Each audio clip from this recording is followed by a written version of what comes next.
მადლობა, გამარჯობა. დიდი მადლობა. გაფრენი იმედი. დიდი მადლობა.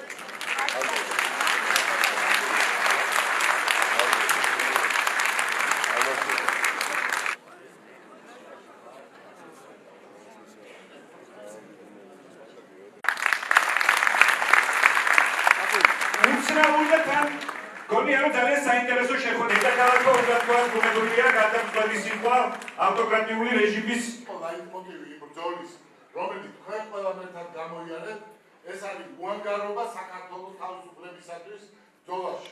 ყველაზე დიდი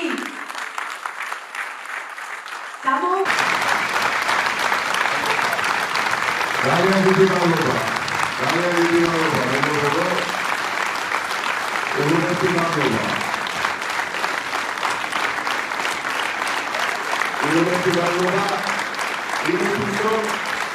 ჩვენ თავად დარწმუნდით, რამდენი ადამიანი იყო და ეს მხოლოდ პრაქტიკულად იყო მხოლოდ პარტია ნაციონალური მოძრაობის თბილისის ამომრჩეველი და 90% თბილისის ამომრჩეველი. მხოლოდ საკრებულოს წევრები იყვნენ, სხვათა ქალაქებიდან ჩამოსულები, რომლებიც დაესწრნენ ამ შეხვედრას დაახლოებით 150 საკრებულოს წევრი.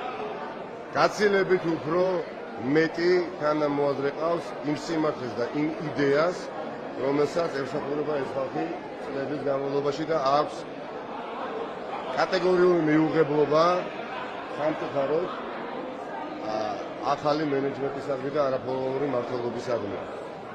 ჩვენ ვისჯენეთ ყველა საკითხთან დაკავშირებით. ბევრი ადამიანი პირდაპირ უცხოეთთან. რა თქმა უნდა, უკვე აყენებს საკითხს, რომ ბრძოლა ივანიშვილის წინააღმდეგ, რეჟიმის წინააღმდეგ შეუძლებელი არის იმ პლატფორმიდან, რომელსაც წარმოადგენს არაფორმალური მმართველობა.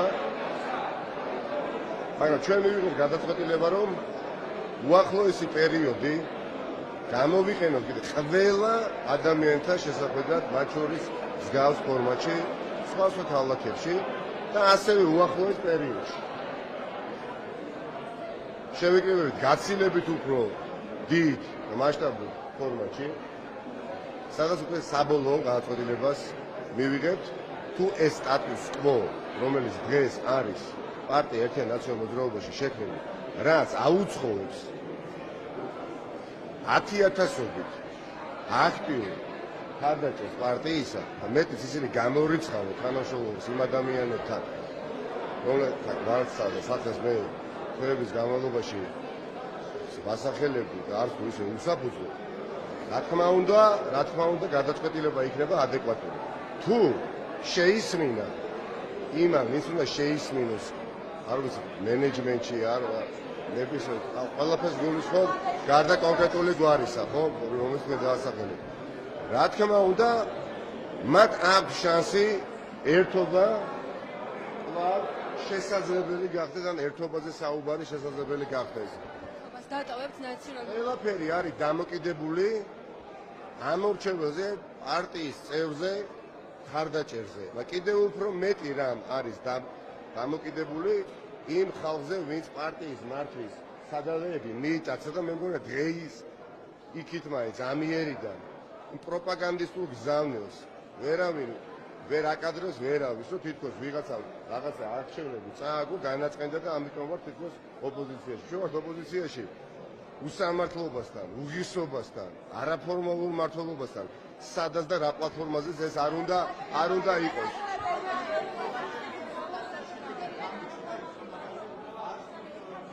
ძალიან დიდ ნაწილს სამწუხაროდ. ძალიან დიდ უახლოეს პერიოდში, ჩემი ამოცანა ყოველთვის იყო, არის და იქნება ერთობა. ერთობა სწორი ხალხის ერთობის სახით. ერთობა, სადაც არსებობს ხალხის ინტერესი და არა ფულიანი ადამიანების ინტერესი, არა მილიონერთა კლუბის წარმომადგენელთა ინტერესი. აი ეს ერთობა ჩემთვის არის ძვირფასი. აი ეს ერთობა არის ათასობით ადამიანისთვის ძვირფასი, ვინც წლების განმავლობაში ყველაფერი გაიღო, რომ ქვეყანა ყოფილიყო უკეთეს მდგომარეობაში, ვიდრე დღეს არის. აქედან გამომდინარე, ჩემი ამოცანა იყო, არის და იქნება, რომ ერთობა შედგეს, მაგრამ ეს ერთობა უნდა შედგეს ხალხში. ეს ერთობა უნდა შედგეს ხალხიდან წამოსულ ინტერესთა შორის მათ თანხმედრას უნდა კონდეს ადვოკატი.